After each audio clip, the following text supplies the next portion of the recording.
एक बहुत ही खूबसूरत पर्व है। सारे भारतीय अपने अपने ढंग से सेलिब्रेट करते हैं, पर मोस्ट ऑफ लोगों को पता ही नहीं कि वो सेलिब्रेट क्यों करते हैं। और वो है हमारा अपना नया साल, मतलब न्यू ईयर। ये तो मुझे नहीं पता जो 2022 ग्रेगोरियन कैलेंडर है उसकी शुरुआत कहाँ से हुई, मतलब क्या सेलिब्रेशन है। पर जो भारतीय नववर्ष, भारतीय कहना ज्यादा ठीक नहीं होगा, क्योंकि दुनिया के more than half of the world में इन्हीं दिनों नया साल सेलिब्रेट होता है, अलग अलग नामों से, जिसकी चर्चा हम करेंगे। वो सेंट्रल एशिया हो, मिडिल ईस्ट एशिया हो, साउथ ईस्ट एशिया हो, ईस्टर्न यूरोप हो, है ना, बहुत सारे देशों में इसी दिन सेलिब्रेट होता है। तो इंडियन कहना तो ठीक नहीं, हाँ हिंदू नया साल आप ज़्यादा अप्रोप्रिएट होगा, किसी भी देश में हो तो सेलिब्रेट कर सकते हैं। और ये 1 अप्रैल से शुरू हुआ इस बार, विक्रमी संवत 2079 शुरू हुआ, और वो है चैत्र शुक्ल प्रतिपद जो तिथि है। युगाद, द बिगिनिंग ऑफ द कलियुग, 5123 साल हुआ। शक संवत जो मोस्टली साउथ में विक्रमादित्य के बराबर जो शालिवाहन शक थे, जो कि 1944 शुरू हुआ। और सृष्टि संवत आज से जो ह्यूमन रेस धरती पर जो पैदा हुई वो 197,29,49,123 वर्ष हुआ। और ये डेट है इस साल के अप्रैल 1 तारीख 2022 के हिसाब से बता रहा हूं। चैत्र शुक्ल प्रतिपद, चैत्र मास वसंत ऋतु में पड़ता है, स्प्रिंग सीजन में। और चैत्र मास के शुक्ल पक्ष का पहला दिन मीन्स अमावस्या के अगले दिन। इसको समझने से पहले कुछ लोगों के क्लैरिफिकेशन के लिए 1-2 चीजें ध्यान रखें। हमारे यहां जो मंथ की शुरुआत होती है, ये 2 तरह के कैलेंडरों के कारण अलग अलग दिनों में होता है। एक भारत में लूनर कैलेंडर भी चलता है जिसको चांद्रवर्ष कहते हैं, और सोलर कैलेंडर भी चलता है जिसको सौरवर्ष कहते हैं। सोलर कैलेंडर से जितनी भी संक्रांतियां हैं, 12 संक्रांति, एक संक्रांति से दूसरी संक्रांति 1 मास हो जाता है। जो लूनर कैलेंडर है, चांद्रवर्ष, जो चंद्र की मूवमेंट के बेस पर होता है, वो भी 1 महीना होता है, पर उसको कहां से शुरू करने के बेस पर 2 तरह के विचार है। एक को कहते हैं अमांत, अमा कहते हैं अमावस्या। अमावस्या जानते हैं ना, जो डार्केस्ट जो रात होता है, जिस दिन चांद नहीं होता। मोस्टली साउथ में और बहुत सारे दूसरे जगह पर अमावस्या को, जो मूनलेस नाइट को, एंड ऑफ द मंथ माना जाता है। अगले दिन को first day of the next month माना जाता है। जो लोग पूर्णिमा को एंड ऑफ द मंथ मानते हैं, most of northern India, eastern India, western India, तो वो पूर्णिमा को एंड ऑफ द मंथ मानते हैं, अगले दिन को first day of the next month मानते हैं। सो इसीलिए 15 दिन का फर्क रहता है। जो अमावस्या को एंड ऑफ द मंथ मानते हैं उनके लिए 15 दिन आगे पीछे रहता है। ये चैत्र शुक्ल प्रतिपदा, मतलब अमावस्या के अगले दिन जो फर्स्ट डे ऑफ द शुक्ल पक्ष होता है, उसी को नया साल के रूप में इस धरती के मोस्ट ऑफ देशों में, कल्चरों में ट्रेडिशनली सेलिब्रेट किया जाता है।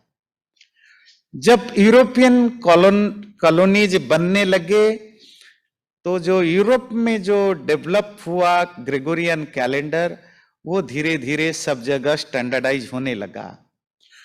इवन यूरोप के मोस्ट ऑफ देशों में, खास करके ईस्टर्न यूरोप के देशों में, आज भी ट्रेडिशनली न्यू ईयर, उनकी जो लोकल न्यू ईयर के रूप में, तो इन्हीं दिनों ही शुरू करते हैं, मार्च और अप्रैल के हाफ में।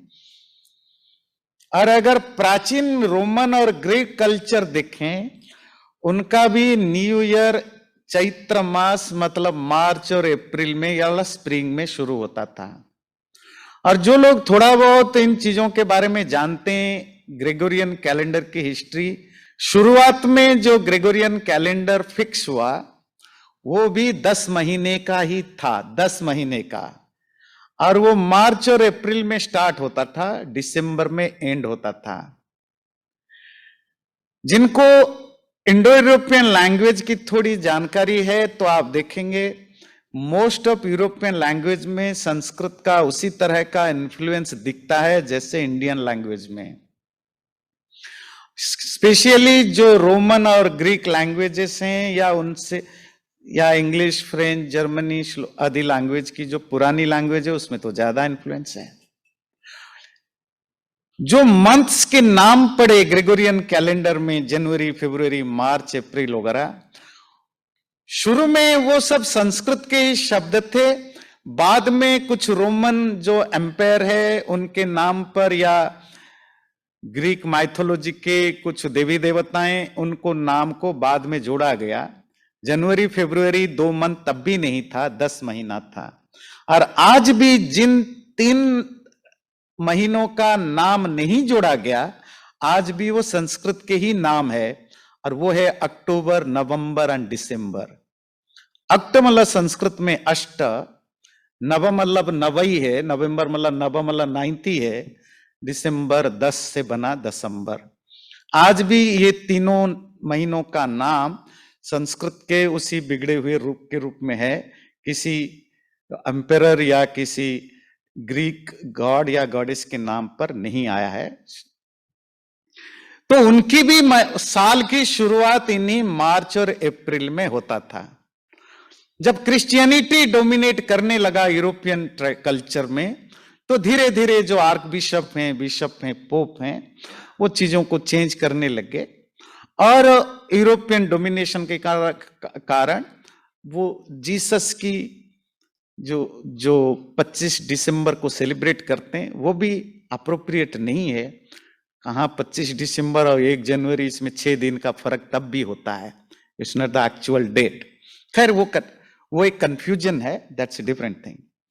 पॉइंट है कि मोस्ट ऑफ दुनिया के बड़े हिस्सों में जहां भी प्रॉपर सिविलाइजेशन था या है, आज भी मार्च और अप्रैल से ही नया ईयर सेलिब्रेट करते हैं, अलग अलग नाम से करते हैं। तो हम थोड़ा बहुत तो शुरू में कुछ समय देखेंगे कैसे भारत में अलग अलग राज्यों में किस नाम से हम सेलिब्रेट करते हैं, अब भारत के बाहर किस नाम से सेलिब्रेट करते हैं। फिर हम जानेंगे कि इसका कारण क्या है। ईयर है वो है विक्रमी संवत। महाराज विक्रमादित्य उज्जैन उनकी कैपिटल था, जो आजकल मध्य प्रदेश में है। और ये उनके राज्य में मोस्टली अफगानिस्तान से लेकर के आंध्रा के आसपास तक पूरा एरिया में राज करते थे। और उनकी प्रसिद्धि, उनके समय में जितने इंडियन नॉलेज सिस्टम, वो आर्ट हो, क्राफ्ट हो, नॉलेज हो, फिलॉसफी को जिस तरह प्रमोशन मिला, जिस तरह उन्होंने राज्य स्थापित की, उसके कारण उनको गोल्डन एज का माना जाता है। तो उन्होंने जब शकों को हराया, शकों को हराने के बाद अपने नाम से जो ईयर चलाया वो विक्रमी संवत के रूप में जाना जाता है, जो 56 BCE में शुरू किया। तो आज से मतलब अप्रैल 1 तारीख से वो 2079 ईयर हुआ। इसी तरह दक्षिण में मोस्टली, जिसको आजकल हम आंध्र, तेलंगाना, कर्नाटक का एरिया मानते हैं, उसमें राजा शालिवाहन जो शक वंश के हैं, तो उन्होंने हुणों को पराजित करके जो अपना न्यू ईयर एस्टैब्लिश किया, वो जनरली 78 AD कंपैरेटिवली नया है। और उन्होंने शक संवत चलाया, आज भी वो बहुत पॉपुलर है। बाकी जो सृष्टि संवत वगैरह हम बाद में समझेंगे, पहले देख लेते हैं भारत में किस किस नाम से ये न्यू ईयर सेलिब्रेट होता है। महाराष्ट्र और उसके आसपास मराठी लोगों में ये गुड़ी पड़वा के रूप में सेलिब्रेट करते हैं। कोंकणी जो गोवा, थोड़ा कर्नाटक का हिस्सा, थोड़ा महाराष्ट्र के हिस्सा, जो कोंकणी कल्चर वाले हैं वो संवत्सर पाड़वों के नाम से सेलिब्रेट करते हैं। यही दिन है चैत्र प्रतिपद, नाम अलग अलग है। कोई कहता है ये सिंधी नया ईयर है, कोई कहता है मराठी, हर व्यक्ति अपने साथ जोड़ के न्यू ईयर कहता है, पर एक्चुअली ये ना बंगाली है, ना तेलुगु है, ना तमिल न्यू ईयर है, ना इंडियन न्यू ईयर है, ना पंजाबी न्यू ईयर है, ये हिंदू न्यू ईयर है। ये दुनिया के सैकड़ों देशों में सेलिब्रेट होता है अलग अलग नाम से। क्योंकि हमें पता नहीं है तो हम अपनी रीजनल आइडेंटिटी के साथ उसको प्रमोट करते हैं। इसी तरह राजस्थान के मारवाड़ क्षेत्र में थापना कहा जाता है, सिंधी लोग चेटीचंड के रूप में सेलिब्रेट करते हैं, कश्मीर में नवरेह या नवरोज के रूप में सेलिब्रेट करते हैं। ये पर्शियन नाम है और पर्शी और संस्कृत एक ही ब्रांच के हैं, एक ही के हैं। इसमें नवरोज में भी नौ जो है संस्कृत में न्यू, रोज जो होता है वो पर्शियन शब्द है। मणिपुर में मैतेई कैलेंडर में इसको चेहराओबा कहते हैं। कर्नाटक, आंध्र प्रदेश, तेलंगाना क्षेत्र में इसको युगादि या उगाड़ी के रूप में सेलिब्रेट करते हैं। इसको याद रखिए, बड़ा इंटरेस्टिंग है। युगादि मतलब आदि मीन्स बिगिनिंग, युग मीन्स युग, है ना। तो आज के दिन युग का आरंभ हुआ, उसी नाम से सेलिब्रेट करते हैं युगादि। थोड़ा अपभ्रंश करके उगाड़ी के रूप में भी बोलते हैं। तो वो युग के आरंभ के रूप में सेलिब्रेट करते हैं इस दिन को। कुछ पिक्चर मैंने जो डाला, जो उनके फेस्टिवल होते हैं, जो जिस तरह के डांस, खान पान जो भी उसमें होते हैं, आपको थोड़ा बहुत देखने को मिलेगा।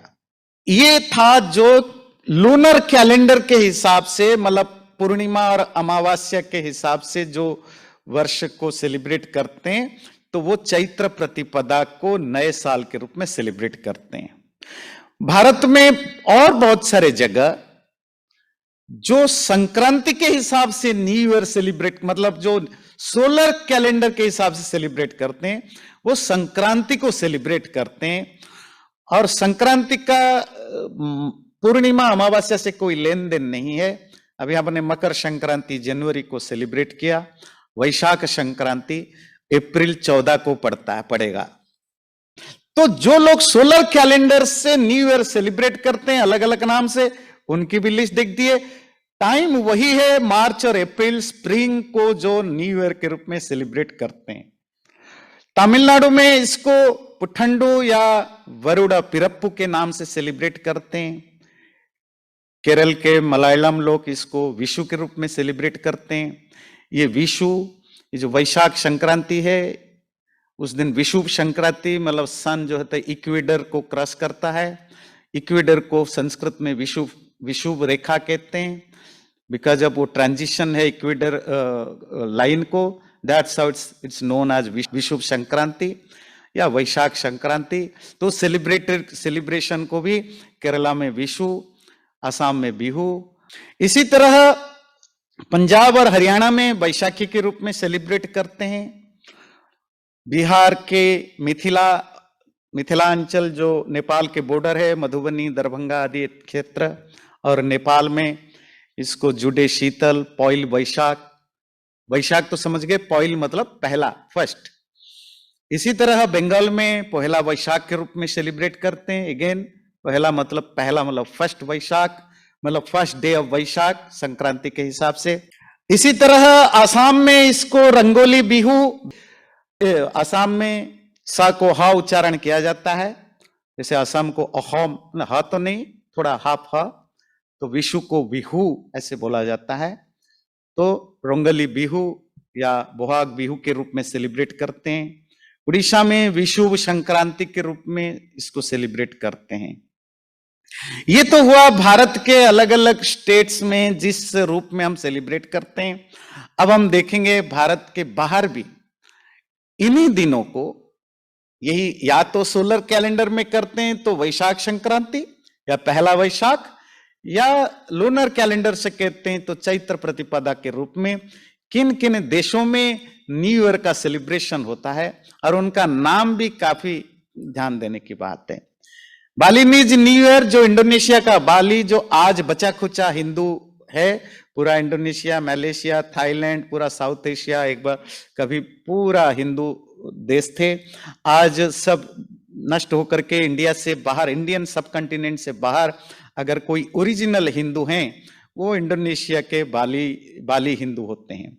तो वो सेलिब्रेट करते हैं न्येपी, उनका नाम है न्येपी। इसी इंडोनेशिया में जो जावा एरिया है तो उसको सातु सुरो के नाम में सेलिब्रेट करते हैं। थाईलैंड में संक्रांत, ध्यान रखिए संक्रांत ये उसी संक्रांति संस्कृत का ही थाई भाषा में है। लाओस में भी सोंकान बोलते हैं या पाई माई लाओ बोलते हैं। कंबोडिया के जो खमेर कल्चर है जिसमें चौल चनाम थमेई बोलते हैं। इसी तरह अगर हम मिडिल ईस्ट में देखें, ईरान जो कि पर्शियन कल्चर का सेंटर था, और पर्शियन जो जोरास्ट्रियन धर्म है जो वैदिक धर्म से काफी 70 to 80% सिमिलर है। उनके जो मूल ग्रंथ है जेंदे अवेस्ता और वेद, इतनी सिमिलरिटीज है। तो जोरास्ट्रियन लोग भारत में भी काफी पुराने पर्शियन लोग हैं, पर्शी लोग हैं और बहुत फेमस हैं, बहुत एस्टेब्लिश्ड हैं। वो नवरोज बोलते हैं, नौ ध्यान रखिए, नव न्यू, रोज मतलब day, new day of the year. इसी तरह वेस्टर्न एशिया, सेंट्रल एशिया, काकोसस, क्योंकि मेरे पास समय कम है मैं सारा, ब्लैक सी बेसिन में और बाल्कन्स में जो ईस्टर्न यूरोप जो आजकल ज्यादा न्यूज में आप लोग देख रहे हैं, यूक्रेन और रशिया की लड़ाई के कारण वो पोलैंड और जो भी वो जो आसपास के जितने है ना, बेलारूस, उसके आसपास जितने एरिया हैं, तो वो सब एरिया कभी हिंदू धर्म का या हिंदू कल्चर से भरा हुआ था। तो आज भी वहाँ 3000 साल से न्यू ईयर सेलिब्रेट होते हैं। और वो जो सेलिब्रेशन में एक बहुत बड़ी चीज जो यूज करते हैं, व्हीट ग्रास जो होता है वो ट्रेडिशनली नवरोज में यूज होता है। इवन भारत में भी बहुत सारे स्टेट में ये व्हीट ग्रास, जो नया व्हीट ग्रास है, गेहूं के जो पौधे हैं या धान के पौधों को इस फेस्टिवल में यूज होता है। इसी तरह जो अल्बानिया है वहाँ नवरोजित कहते हैं, अजरबैजानी लोग नवरोज, पोलैंड जो है उसको नोइरोग, ध्यान रखिए संस्कृत में नव मतलब न्यू। स्लोवाकिया में नोविरोग, कुर्दिश लोग नवरोज, जो किर्गिज में नूरूज, पस्तो जो अफगानिस्तान तजाकिस्तान के आसपास के जो कम्युनिटी है, Navroz, Tajik Navroz, Turkish Navroz, Uzbek Navroz, ये सब पर्शियन इन्फ्लुएंस है। उनके खान पान डांस को देखिएगा। इसी तरह सेंट्रल एशिया में जो कजाक, उज्बेक या उइगुर कम्युनिटी है वो भी नवरीज के रूप में इसको सेलिब्रेट करते हैं।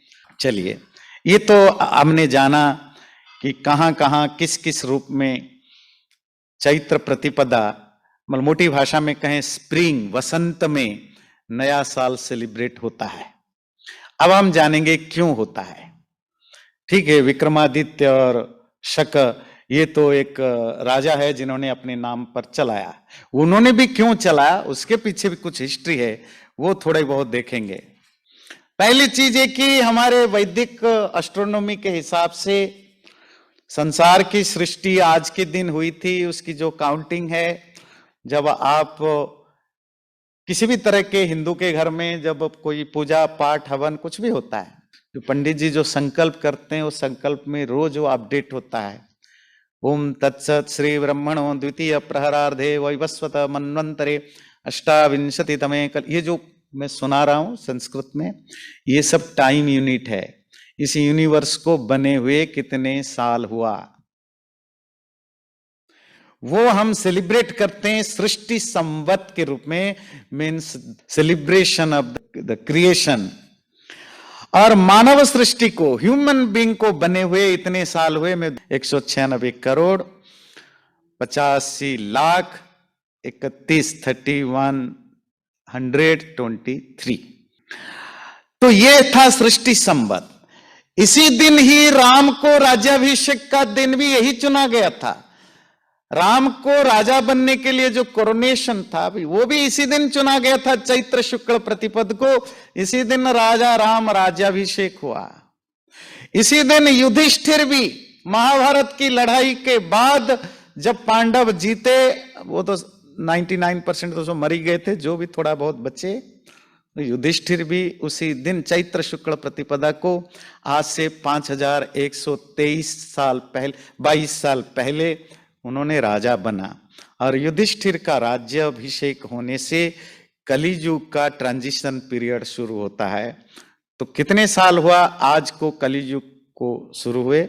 5123 साल हुआ। बहुत सारे लोग कहते हैं ना ये कलियुग नष्ट होने वाला है, अभी तो शुरू ही नहीं हुआ है। 4,32,000 है ना, तो उसमें से सिर्फ 5123 साल बिता है, अभी तो 4,27,000 साल बचा है। तो कलियुग को शुरू हुए 5123 साल हुआ आज के दिन।